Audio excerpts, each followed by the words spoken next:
Very good evening to all of you. मैं हरियाणा अड्डा channel में शाम की क्लास में आप लोगों का स्वागत करता हूं। तो हमने सुबह की क्लास में मैंने आप लोगों के लिए एक क्वेश्चन छोड़ा था कि कल्पना चावला का जन्म कहां पर हुआ था। ठीक है, तो कल्पना चावला का जन्म कहां पर हुआ था? करनाल के अंदर। कल्पना चावला का जो जन्म हुआ वो करनाल के अंदर हुआ। अगले क्वेश्चन की तरफ बढ़ते हैं हम। शाम का जो पहला क्वेश्चन है वो हमारा ये है कि उर्दू के रतन मौलाना अल्ताफ हुसैन हाली का जन्म हरियाणा राज्य के किस जिले में हुआ? रतन मौलाना अल्ताफ हुसैन हाली का जन्म किस जिले में हुआ? तो वो जो जन्म हुआ था वो हुआ था इनका पानीपत में इनका जन्म हुआ था। रतन मौलाना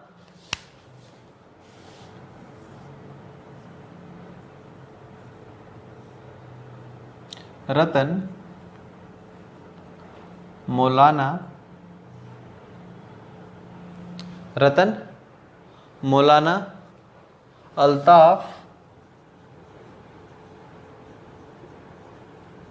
हुसैन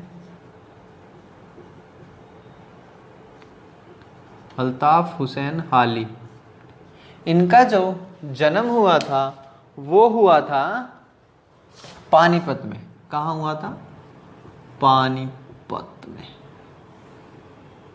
पानीपत में इनका जन्म हुआ था 1837 में। 1837 ईस्वी में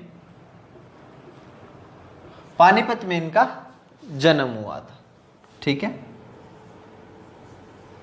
अब हम बात करते हैं अगले क्वेश्चन की तरफ कि हरियाणा के किस जिले में सुप्रसिद्ध धार्मिक पुस्तक महाभारत की रचना हुई थी? तो वो जो रचना हुई थी वो कहां पर हुई थी? महाभारत की रचना कौन से जिले में हुई थी? कुरुक्षेत्र में।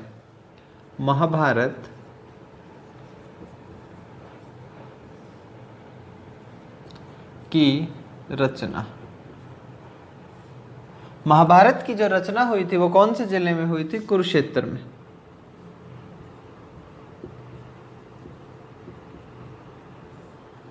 कुरुक्षेत्र जिले में इनकी रचना हुई थी। ठीक है, अब बात करते हैं कि चीनी यात्री हेनसिंग द्वारा लिखी पुस्तक में हरियाणा के निम्न किस नगर की गरिमा तथा शक्ति की चर्चा की गई है?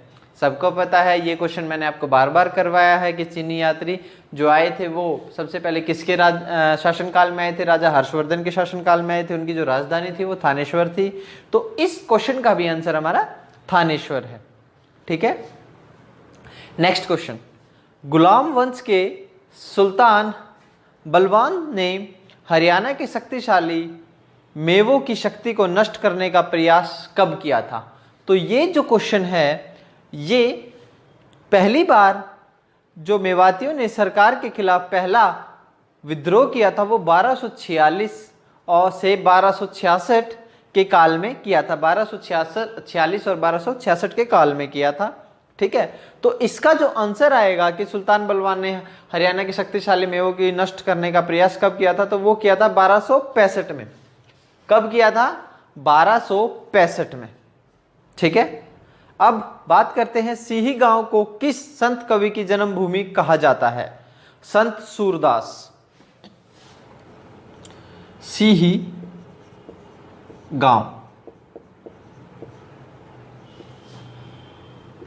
गांव किसकी जन्मभूमि है? वो है संत सूरदास।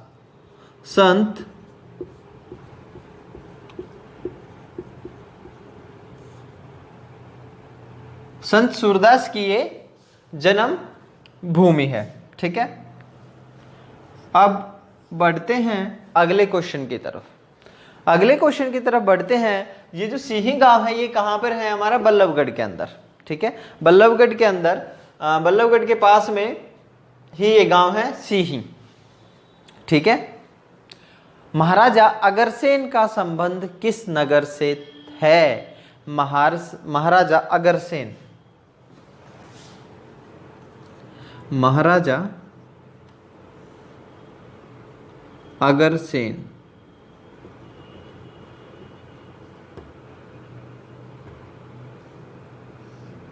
महाराजा अग्रसेन का संबंध है अग्रवा से।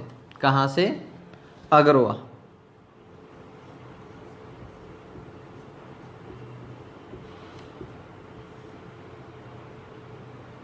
अग्रवा से इनका संबंध है। ठीक है, महाराजा अग्रसेन का जन्म जो संबंध है अग्रवा से। ठीक है, अब बात करता हूं मैं अगले क्वेश्चन की तरफ कि 1857 के स्वाधीनता संग्राम में राव तुलाराम ने किस क्षेत्र में अंग्रेजों का मुकाबला किया था? राव तुलाराम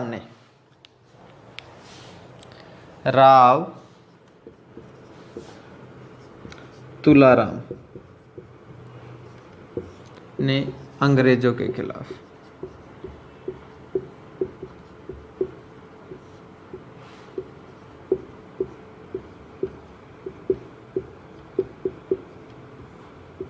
राव तुलाराम ने अंग्रेजों के खिलाफ जो 1857 संग्राम में जो अंग्रेजों के साथ मुकाबला किया था वो किया था नारनौल रेवाड़ी में। कहाँ किया था? नारनौल रेवाड़ी के अंदर। ठीक है, नारनौल रेवाड़ी के अंदर ये किया था। अब बात करते हैं हम हिसार के अंदर जो चौधरी कृषि सिंह विश्वविद्यालय है, चौधरी कृषि सिंह विश्वविद्यालय की स्थापना कब हुई थी? तो जो ये स्थापना हुई थी ये हमारी हुई थी 1970 के अंदर। कब हुई थी? 1970 में चौधरी चरण सिंह कृषि विश्वविद्यालय की स्थापना हुई थी 2 फरवरी 1970 में।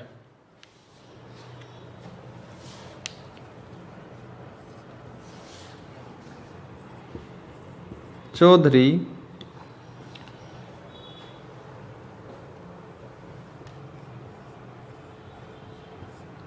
चरण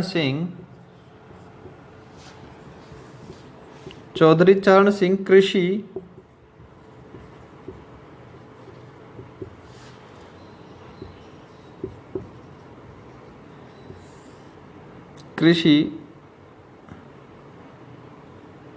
विश्वविद्यालय।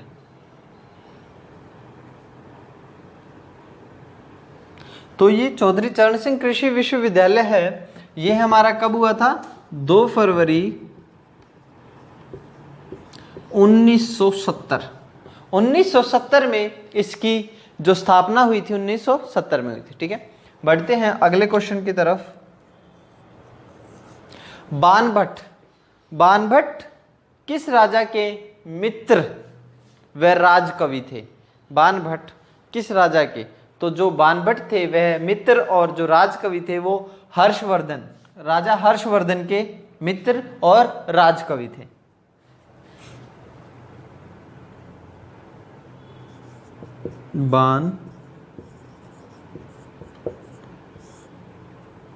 बाणभट्ट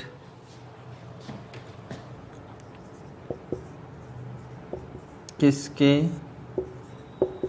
मित्र व राज कवि थे? ठीक है, तो जो बाणभट्ट किसके मित्र व राज कवि थे वो थे हर्षवर्धन। हर्षवर्धन, राजा हर्षवर्धन है उनके मित्र व राज कवि थे। अब बात करता हूं मैं कि तरावड़ी या तराइन में लड़े गए प्रथम युद्ध के में किसकी विजयी हुए थे? तो जो प्रथम युद्ध में जो विजय हुए थे वो, ये क्वेश्चन मैं आप लोगों को करवा चुका हूं कि जो पहला युद्ध हुआ था उसमें पृथ्वीराज चौहान व मोहम्मद गौरी के बीच में हुआ था ये युद्ध, और ये युद्ध पहला युद्ध पृथ्वीराज चौहान ने जीता था। ठीक है, दूसरा जो युद्ध हुआ था पृथ्वीराज चौहान व मोहम्मद गौरी के बीच में ही हुआ था। इस युद्ध में पृथ्वीराज चौहान की हार हुई थी। इस युद्ध में पृथ्वीराज चौहान का जो हार हो गई थी। इसके बाद जो तीसरा युद्ध हुआ था सुल्तान अल्तमश उर्फ शमशुद्दीन और ताजुद्दीन चलदोज के बीच 1215 में तीसरा युद्ध हुआ था। ठीक है, तो ये क्वेश्चन मैं आप लोगों से पहले भी डिस्कस कर चुका हूं कि पृथ्वीराज चौहान की पहले युद्ध में, तराइन के युद्ध में विजयी हुए थे। ठीक है, हिसार नगर की स्थापना कब हुई थी? सॉरी, हिसार नगर की स्थापना किसने की थी? तो हिसार नगर की स्थापना की थी फिरोज शाह तुगलक ने। किसने की थी? फिरोज शाह तुगलक ने इसकी स्थापना की थी। बढ़ते हैं अगले क्वेश्चन की तरफ। तो कोस मीनारों का निर्माण किसने करवाया था? कोस मीनारों, कोस मीनारों, कोस मीनारों का निर्माण किसने करवाया था? शेरशाह सूरी ने। किसने? शेरशाह सूरी। शेरशाह सूरी ने इसका निर्माण करवाया था। ठीक है, अब अगला क्वेश्चन क्या है कि मराठों तथा अहमद शाह अब्दाली के बीच में हरियाणा में कौन सा युद्ध लड़ा गया था? ये क्वेश्चन आप लोगों को पहले बहुत बार बता चुका हूं कि पानीपत का जो तीसरा युद्ध हुआ था वो हुआ था अहमद शाह अब्दाली व मराठों के बीच में। ठीक है, जिसमें मराठों की हार हुई थी। अब बात करते हैं हम कि राजधानी सिटी चंडीगढ़ का नाम किस नदी या किस के नाम से है? तो जो वो है चंडी मंदिर के नाम से। जो हमारा चंडीगढ़ का जो नाम व्युत्पन्न हुआ था, मीन्स उत्पन्न कहाँ से हुआ था? इस यहाँ पर जो चंडी मंदिर है उसके नाम से ही चंडीगढ़ का जो नाम है वो उत्पन्न हुआ था। ठीक है, चंडीगढ़।